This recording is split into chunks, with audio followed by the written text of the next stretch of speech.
सीमा हैदर 4 बच्चे और एक टूटा हुआ फोन लेकर पाकिस्तान से नेपाल के रास्ते हिंदुस्तान दाखिल हुई थी और आज हम आपको सीमा के फोन की एक्सक्लूसिव चैट के जरिए बताएंगे सीमा इंडिया के अंदर कैसे घुसी। सीमा की चैट से मिली जानकारी को हमने नेपाल में जाकर ग्राउंड जीरो पर भी परखा और उसके बाद सीमा की इंडिया में एंट्री को लेकर एक नहीं कई खुलासे हुए। सबसे पहले हम आपको दिखाते हैं वो बस जिसे आज से पहले आपने टीवी पर नहीं देखा होगा। सीमा को इंडिया तक लाने वाला सृष्टि यातायात इस बस के बारे में हमें इसके ऑफिस से मालूम चला। वो बस कहाँ पे खड़ा है आपका? मेरा तो वहाँ गैरेज में है ना। गैरेज में गया हुआ ठीक होने के लिए। हाँ। तो जो क्या नाम है उस ड्राइवर का जो लेके गया था? वो तो उसका एक्चुअल नाम तो रामचंद्र अधिकारी है, लेकिन राजू अधिकारी बुलाते हैं ना उसको। हम इस खबर की तस्दीक करने पोखरा में ही मौजूद उस गैराज में भी पहुंचे जहां पर उस बस के खड़े होने का दावा किया जा रहा था जिससे सीमा दिल्ली तक पहुंची थी। और जब हम वहां गैराज में पहुंचे तो हमें वहां पर NA6KHA 9463 नंबर की सफेद बस खड़ी दिखाई दी। हम इस समय नेपाल के पोखरा में हैं और उस जगह पर हैं जहां पर वो बस खड़ी है जिसमें सवार होकर के सीमा अपने 4 बच्चों के साथ भारत में दाखिल हुई थी। ये जो आप सामने बस देख रहे हैं, हालांकि इस समय बस नेपाल के पोखरा में गैराज में खड़ी हुई है, लेकिन ये जो आप नंबर देख रहे हैं 9463 9463, इसी बस में सवार होकर के सीमा हैदर नेपाल से भारत पहुंची थी। जो बताया गया है कि इस बस में जब सवार होने के लिए आई थी तो उसने अपना नाम सीमा मीरा ठाकुर बताया था।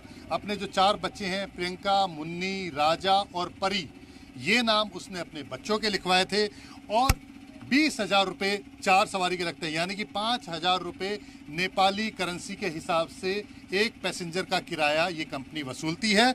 लेकिन क्योंकि वो बच्चों के साथ थी इसलिए डिस्काउंट दिया गया और 18,000 रुपये किराए पर बात हुई थी। सवाल ये भी उठता है कि अचानक सीमा का मामला सुर्खियों में आने के बाद से ये बस गैराज में क्यों खड़ी हो गई। हमने ये पता करने की कोशिश भी पोखरा में ही की। ये जो बस गैराज में खड़ी है, पिछले करीब 10 दिनों से ये बस यहाँ पर गैराज में खड़ी है। अब जो भारत जाने के लिए जिस बस का इस्तेमाल किया जा रहा है वो दूसरी बस है जिसे भारत में ये लोग इस्तेमाल कर रहे हैं। तो ये बस जब आई थी यहाँ पर तो उसके बाद इसके अंदर कुछ इंटीरियर चेंज होना है, काम होना है, इसलिए ये गैराज में पिछले 10 दिनों से खड़ी है। और इस बस को पहली बार आप सिर्फ जी न्यूज़ पे देख रहे हैं जिसमें सीमा हैदर सवार होकर के भारत में आई थी। सृष्टि यातायात की इस बस के मालिक ने बताया कि बस का इंटीरियर चेंज किया जा रहा है। अब सवाल उठता है कि ये कैसे माना जाए कि इसी बस में सीमा इंडिया आई। तो इसे साबित करता है सीमा हैदर का वो चैट जो उसने बस के स्टाफ के साथ की थी। सीमा की चैट के स्क्रीनशॉट्स में आप इसकी तारीख देख सकते हैं जो 11 जुलाई की है। इसके अलावा इस चैट में बस की लोकेशन दिखाई दे रही है। चैट में बस का नंबर 9463 भी लिखा है। बस का स्टाफ इस चैट में सीमा से बाकी पेमेंट करने के बाद स्क्रीनशॉट भेजने की बात कह रहा है। इसके बाद इस चैट में सीमा की तरफ से मीना जी नाम का एक नंबर शेयर किया जाता है और बस वाले को उस पर मैसेज भेजकर बाकी पेमेंट लेने की बात कही जाती है। जी मीडिया पर सीमा की इस एक्सक्लूसिव चैट के सामने आने के बाद ये बात पक्की हो गई है कि इंडिया पहुंचने के लिए सचिन लगातार सीमा के रास्ते में था और उसकी मदद कर रहा था। बस ऑपरेट करने वाली सृष्टि यातायात कंपनी ने ये भी बताया कि बस का पेमेंट के लिए सीमा ने किसी तीसरे शख्स से दिल्ली से पैसे अकाउंट में डलवाए थे। वो दिल्ली से भी एक कॉल आया था ना, हमारा फैमिली उधर से आ रहा है तो आपके सीट अवेलेबल है कि नहीं आपके। अच्छा, मतलब कि सीमा हैदर ने आपको फोन किया था या वहाँ से किसी ने आपकी कंपनी को फोन करके? इंडिया से कांटेक्ट किया था वो सीट के लिए, कोई बंदे ने कांटेक्ट किया था, वो नाम मेरे को मालूम नहीं है ना। अच्छा। तो उसने बोला था सीट अवेलेबल है कि नहीं, हमारा फैमिली उधर गई है पोखरा तो उधर से आना है इधर। तो हमने बोला ठीक है, आपका वो इधर पोखरा से कौन आने वाला है उसका नंबर दे दीजिए। तो उसने हमारे नंबर में कांटेक्ट किया ना। अच्छा। तो उसके हिसाब से वो 12 मई को सुबह आई हो 6:45 को। अच्छा। ऑफिस में हमारा गाड़ी तो 7 बजे यहाँ से डेली जाता है।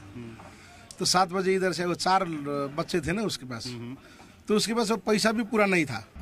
और पोखरा टू दिल्ली बस में अपने परिवार के सीटों को रिजर्व करवाने वाला और दिल्ली में बस के बाकी किराए का पेमेंट करने वाला शख्स कोई और नहीं सचिन ही था। यानी सचिन ने ही सीमा के नेपाल से भारत आने की पूरी प्लानिंग तैयार की थी और सचिन ही सीमा को भारत लाने का मास्टरमाइंड है।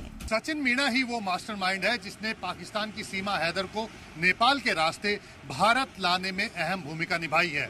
मार्च के महीने में जब वो सीमा हैदर के साथ एक हफ्ते के लिए नेपाल में रुका था, उसी दौरान उसने सीमा को भारत आने के रास्ते को लेकर के मैप तैयार कर लिया था। और जब वो भारत गया तो वहां पर ही जाकर के उसने सीमा हैदर के लिए बस की बुकिंग की, ताकि सीमा हैदर नेपाल के पोखरा के रास्ते भारत में दाखिल हो सके। खास बात यह है कि सरकार की बस भी भारत नेपाल मैत्री बस चलती है, लेकिन उसमें चेकिंग ज्यादा होती है, इसीलिए उसमें पकड़े जाने की संभावना भी थी।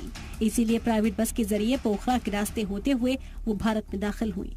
सचिन ने सीमा के लिए सारे इंतजाम कर रखे थे, इसीलिए सीमा को इंडिया में घुसने में कोई परेशानी नहीं हुई। इसीलिए सीमा भी अपने इंटरव्यू में इसे इतना मुश्किल नहीं बताती हैं। मैंने पाकिस्तानी बताई नहीं थी, मुझसे वाकई पूछा गया था तो मैं सचिन की पत्नी थी, मैंने अपने पति का ही नाम लिया कि मेरे पति हैं, मैं उनके पास जा रही हूँ। और अब मुझे नहीं लगता कि ये गलत होगा, क्योंकि मेरे पति है।